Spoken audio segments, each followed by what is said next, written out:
Muy bien. Buenos días, familia, ¿cómo están? ¿Bien? Déjame ver si muy bien, ya estamos aquí en la pantalla. Quiero comenzar rapidito, con esta presentación y quisiera comenzar con esta declaración. Continuar con los mismos métodos y esperar conectar con quienes piensan distinto es una fórmula para el estancamiento.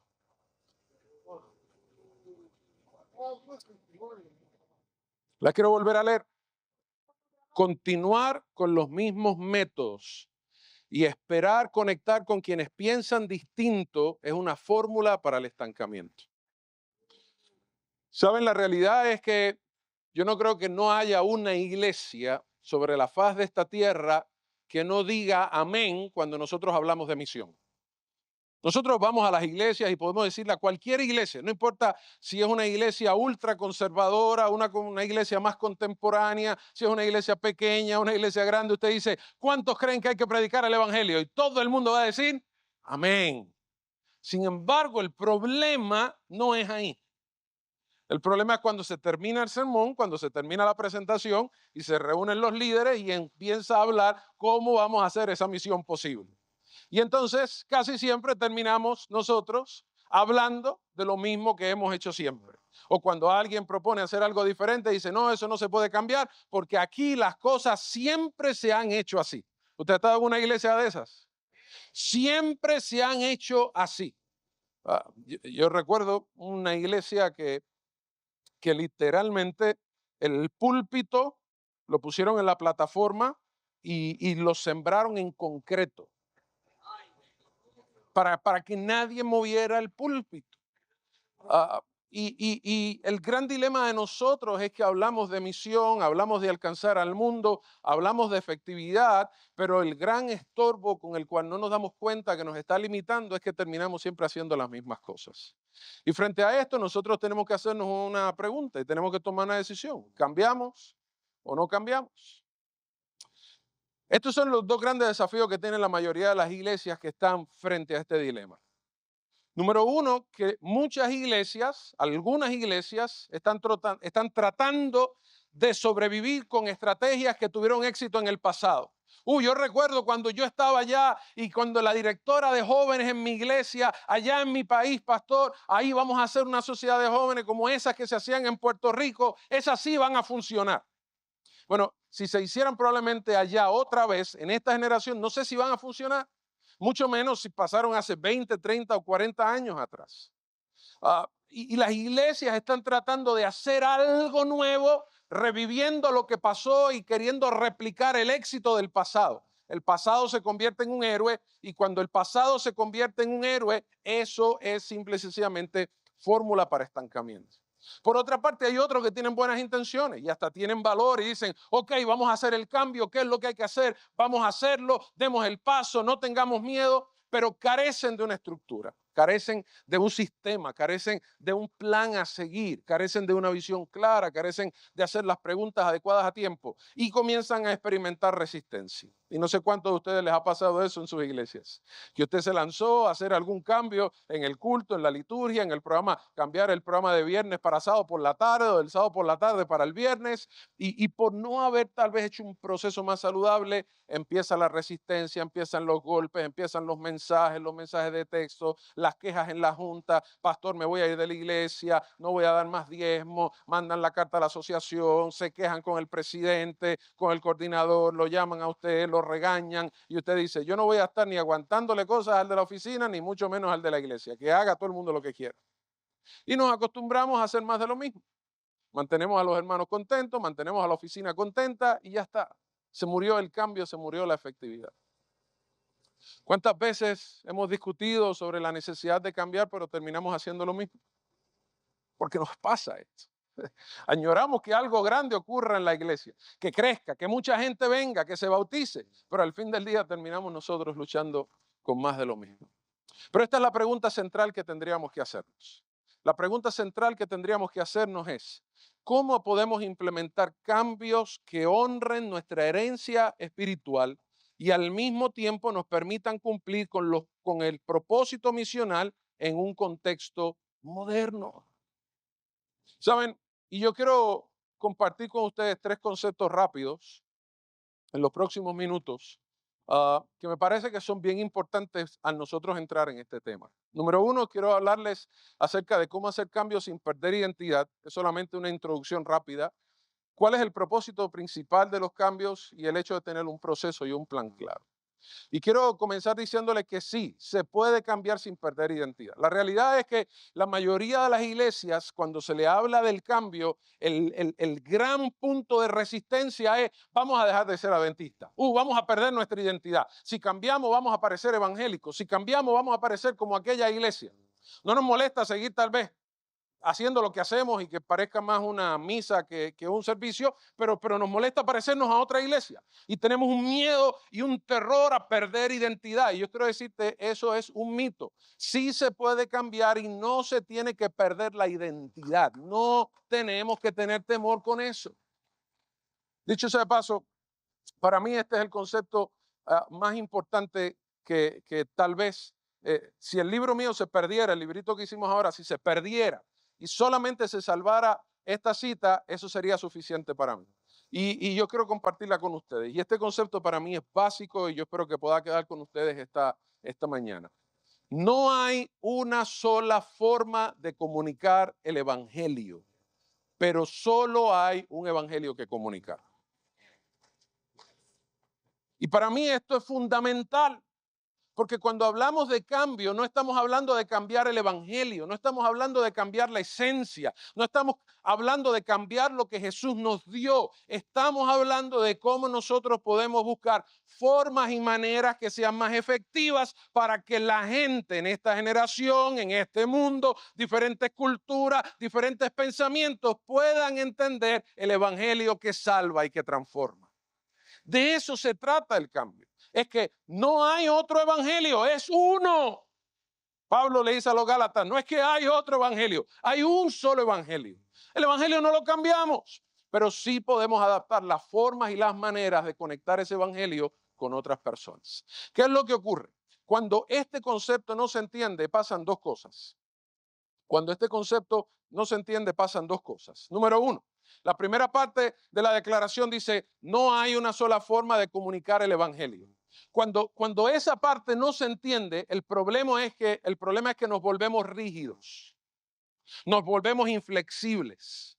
No queremos cambiar las formas, comenzamos a idolatrar la forma, no queremos cambiarla y cuando nosotros nos volvemos inflexibles, idolatramos las formas más que el mensaje, perdemos efectividad misional. Perdemos efectividad inmediatamente. El problema es que en el otro lado, cuando no entendemos que hay un solo evangelio, igualmente nosotros confundimos el mensaje, confundimos la esencia, se pierde el impacto que debería tener el evangelio y de igual manera perdemos efectividad misional. Porque la misión depende del poder del evangelio.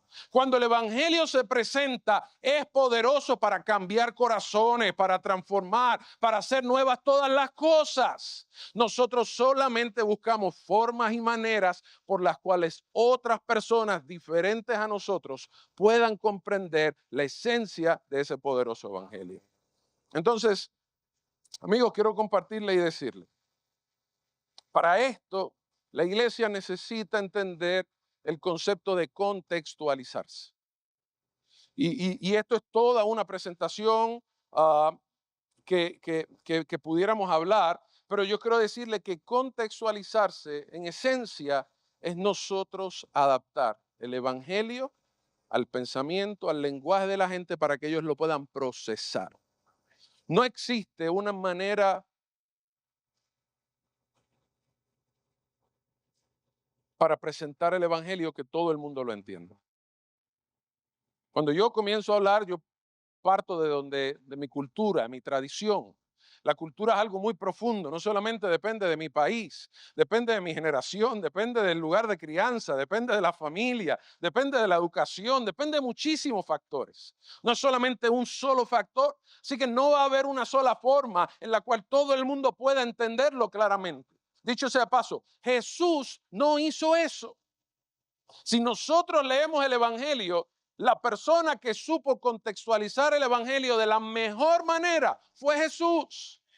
El Verbo se hizo carne y habitó entre nosotros, vivió entre nosotros, comió entre nosotros. Hey, yo creo que ustedes sepan, la palabra de Dios me dice, Jesús no fue vegetariano.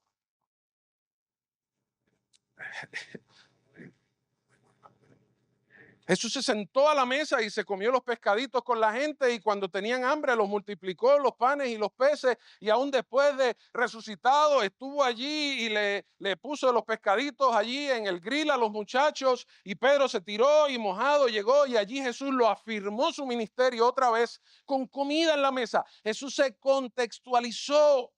Dice la palabra que no les hablaba, sino era con parábolas. Y las parábolas eran ilustraciones para que la gente entendiera las grandes verdades del reino.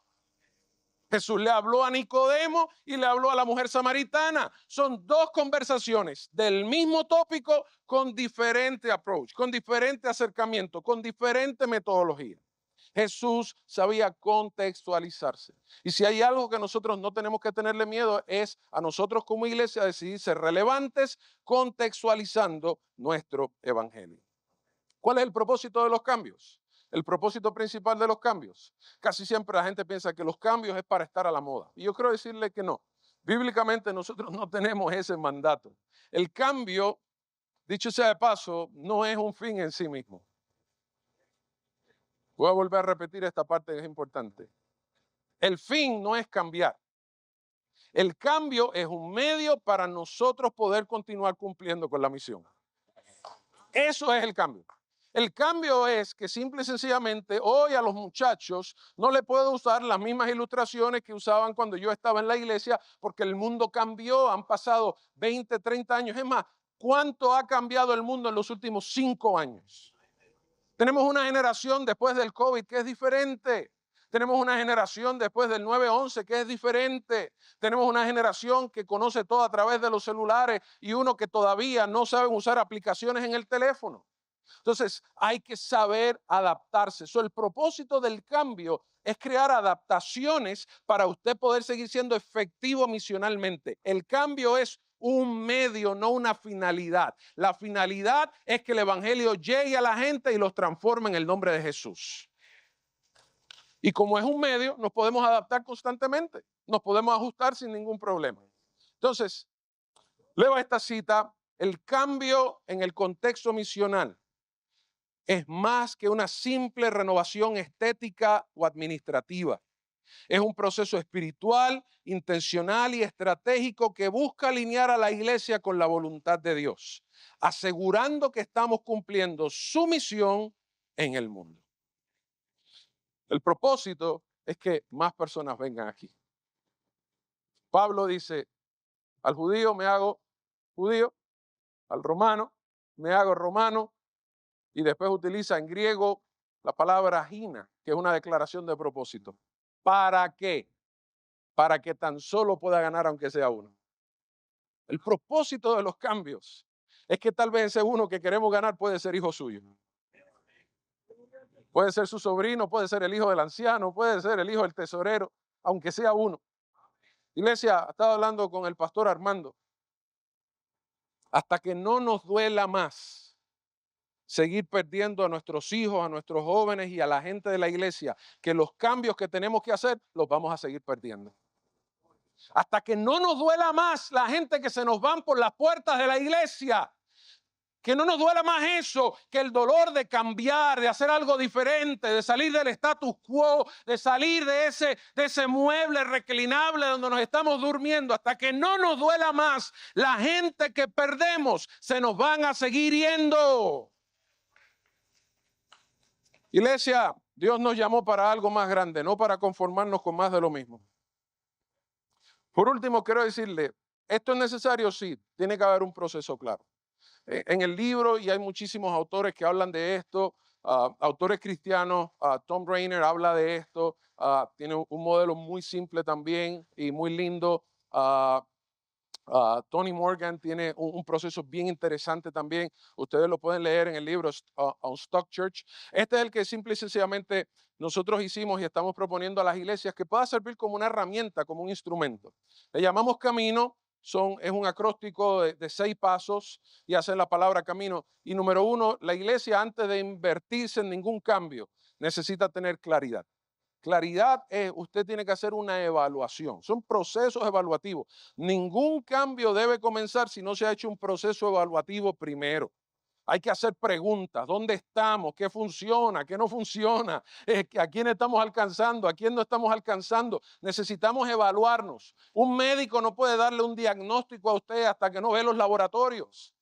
Necesitamos tener diagnósticos claros en nuestras iglesias. Tristemente, no estamos acostumbrados a tener esa cultura de nosotros evaluarnos.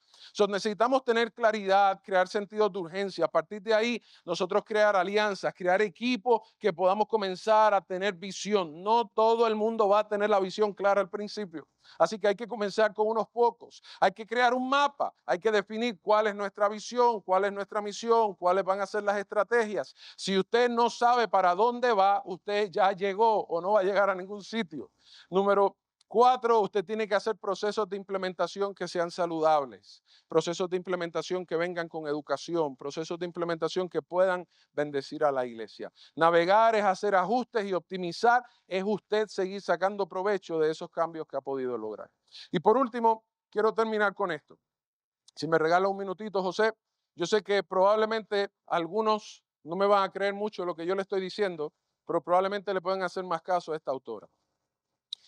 Dice la señora Elena White en el libro Evangelismo, página 81, se necesitan hombres que oren a Dios, pidiendo sabiduría y que bajo la dirección de Dios puedan infundir nueva vida en los antiguos métodos de trabajo y que puedan inventar nuevos planes y nuevos métodos para despertar el interés de los miembros de la iglesia y para alcanzar a los hombres y a las mujeres de este mundo. Y voy a leer una más. 1902 en la Review and Herald ella misma escribió, se concebirán nuevos métodos, nuevos medios para alcanzar los corazones. En esta obra se utilizarán algunos métodos que serán diferentes de los empleados en el pasado, pero ninguna persona a causa de esto bloquee el camino mediante la crítica. Iglesia, Dios no nos llamó para más de lo mismo. Dios no le dio espíritu de conformismo a la iglesia. Dios le entregó la gran comisión de ir por el mundo, a ser discípulos, que el mundo sea impactado con el poder del evangelio, que el evangelio transforme, haga milagros, que el evangelio desencadene el poder sobrenatural de Dios para restaurar la vida de la gente. Dios nos dio esa misión, no la estanque con sus preferencias o opiniones, deje que Dios se manifieste. Dios le bendiga.